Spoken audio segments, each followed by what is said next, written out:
شروع اللہ کا نام لے کر جو بڑا مہربان نہایت رحم والا ہے۔ اے ایمان والو، تمہارے مال اور اولاد کہیں تمہیں اللہ کی یاد سے ہی غافل نہ کر دے، اور جو لوگ ایسا کریں گے تو وہی نقصان اٹھانے والے ہیں۔ جس دن اللہ ان سب کو دوبارہ زندہ کرے گا تو انہیں بتا دے گا کہ وہ کیا کر کے آئے ہیں۔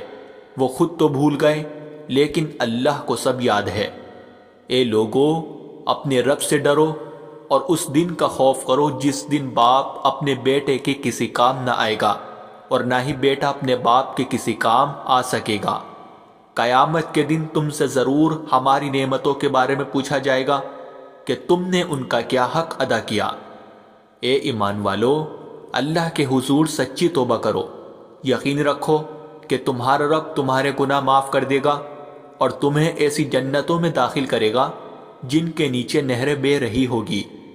اللہ صرف انہی لوگوں کی توبہ قبول کرتا ہے جو کسی نادانی کے باعث کوئی برائی کر بیٹھے پھر جلد ہی اس سے باز آ جائے، پھر اللہ بھی ان کی توبہ قبول کرتا ہے۔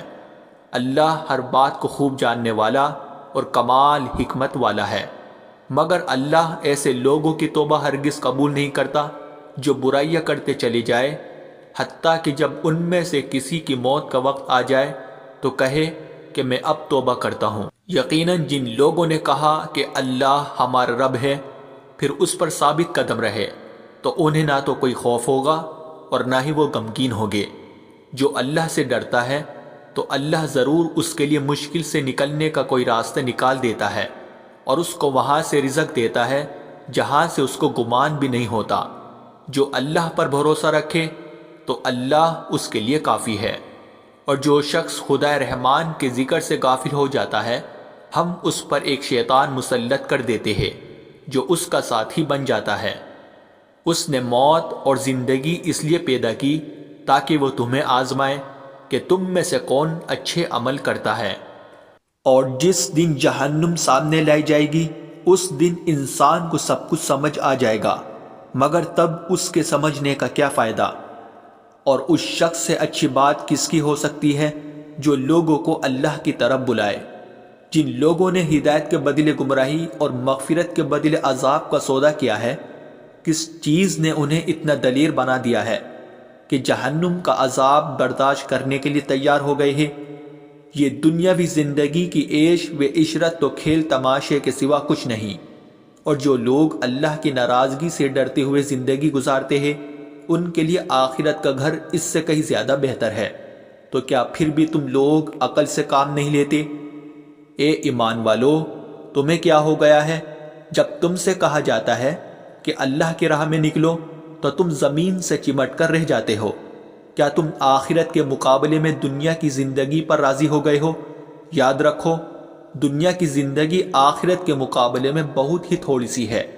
اگر تم اللہ کی راہ میں نہ نکلو گے تو اللہ تمہیں بڑی سخت سزا دے گا اور تمہاری جگہ کسی اور گروہ کو حق کی خدمت کے لیے کھڑا کر دے گا، اور تم اللہ کا کچھ بھی بگاڑ نہ سکو گے، کیونکہ اللہ تو ہر چیز پر پوری طرح قادر ہے۔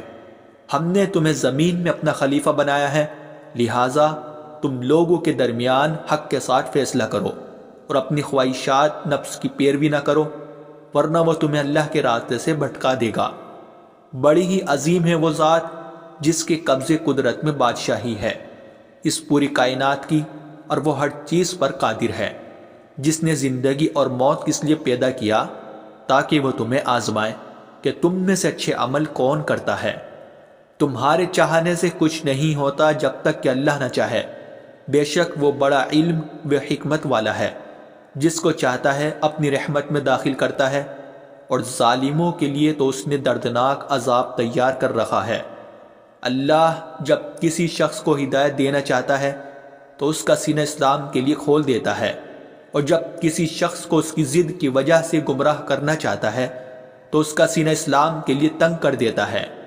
جن لوگوں نے کفر کیا انہیں قیامت کے دن کہا جائے گا، آج تم نے جتنا غصہ اپنے اوپر آ رہا ہے اس سے بھی کئی زیادہ غصہ اللہ کو تم پر اس وقت آتا تھا جب تمہیں ایمان کی طرف بلایا جاتا تھا، اور تم کو جو شخص اپنے رب کے ذکر سے منہ موڑے گا تو اللہ اسے سخت عذاب میں مبتلا کر دے گا۔ جو لوگ غصے کو پی جاتے ہیں اور لوگوں کو معاف کر دیتے ہیں، اللہ ایسے ہی نیک لوگوں سے محبت کرتا ہے۔